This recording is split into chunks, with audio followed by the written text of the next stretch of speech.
I am Nikhil. I am studying in 9th standard.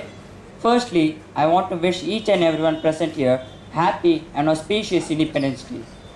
Today, we have all assembled here to mark our 65th Independence Day. This day is achieved by many great leaders who sacrificed their life for the unity and integrity of our country. This national festival is celebrated across the length and breadth of India with pomp, gaiety, cultural programs and with great enthusiasm. While I am talking to you, the Prime Minister would have unfurled the national flag at Red Fort in New Delhi. The Prime Minister's speech at Red Fort is a major highlight. Patriotic presentations by school children add colors to the celebration. Now, I am going to talk something about how India was before and after independence. The Independence Day of any country is a moment of pride and glory. The British had initially come to India for trade but gradually took over the administration of the country. India gained independence after nearly 200 years of British rule. We, Indians, were treated as slaves at their clutches. At the strike of midnight of 15th August 1947, India shook off the shackles of British rule and became free, and the British handed over the governance of India to the Indian leaders. Many Indian leaders like Subhash Chandra Bose, Mahatma Gandhi, Pandit Jawaharlal Nehru, Bhagat Singh, Mahakavi Bharatiyar, Kodikata Kumaran and many heroes of our country played a very vital role in achieving independence for our country and us. Mahatma Gandhi was the spine and brain behind the Indian independence movement. So, we must pay homage and express gratitude to millions of men and women who participated in the freedom movement under the inspiring leadership of Mahatma Gandhi. After independence, much has been done to improve our country. In economic field, unprecedented progress has been made. Our 5-year plans have been successfully completed. Many multi-purpose projects have been taken in hand. Many new factories have been started. And important steel plants are fulfilling our requirements of steel. The per capita income has raised and our many exports have been increasing in different spheres. Rapid advances have been made in the field of science and technology and electronics, and comprehensive program of computerization is also underway. Thus, gradually but steadily, we are achieving self-sufficiency and stability in economic field. And atomic energy has been successfully used for power generation. India successfully conducted an underground atomic test for peaceful purposes. India is now a nuclear power nation and a member of Nuclear Club. The launching of Aryabhatta, Rohini, Apple, Inset-1, Chandrayaan and many other satellites marks the entry of India into the space age. Since then, many other multi-purpose satellites have been sent into outer space. India provides facilities to various nations to launch their satellites. Revolutionary changes have also been brought about in political field. Our country is now a sovereign democratic republic. All citizens have equal rights in the eyes of laws irrespective of their caste, creed, sex or religion. Thus, we are enjoying the fruits of freedom. We may hold our heads high due to the success of foreign policy which has raised the prestige of the country.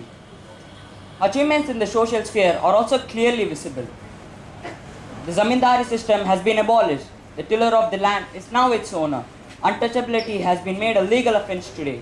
Social security schemes have been introduced in some big industrial towns. The government is busy in clearing slums and constructing houses for weaker sections of the society. Lakhs of refugees came to India first from Pakistan, then from Bangladesh and most recently from Ceylon. But India has successfully solved the refugee problem. This is a mighty achievement. But this long list of Free India's achievements should not make us proud. We should not feel satisfied by looking at our achievements.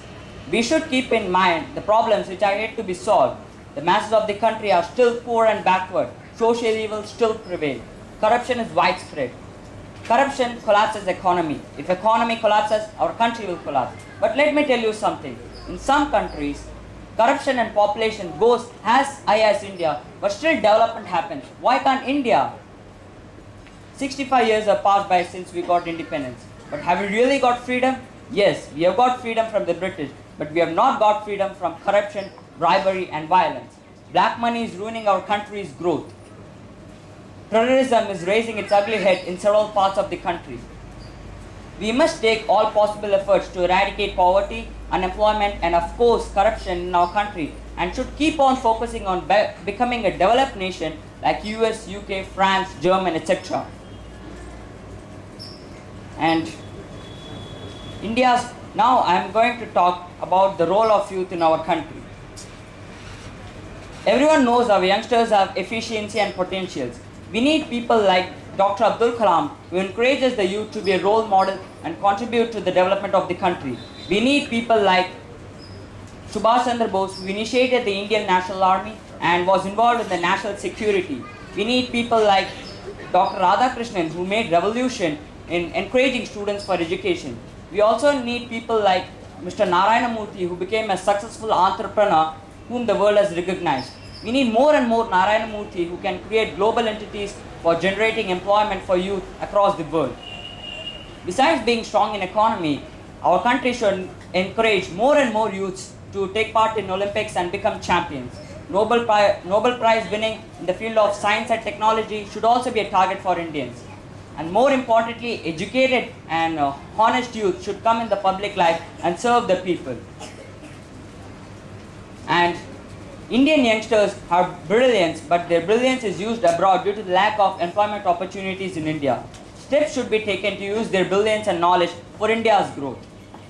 Most importantly, educated and honest youngsters should take leadership and run our country.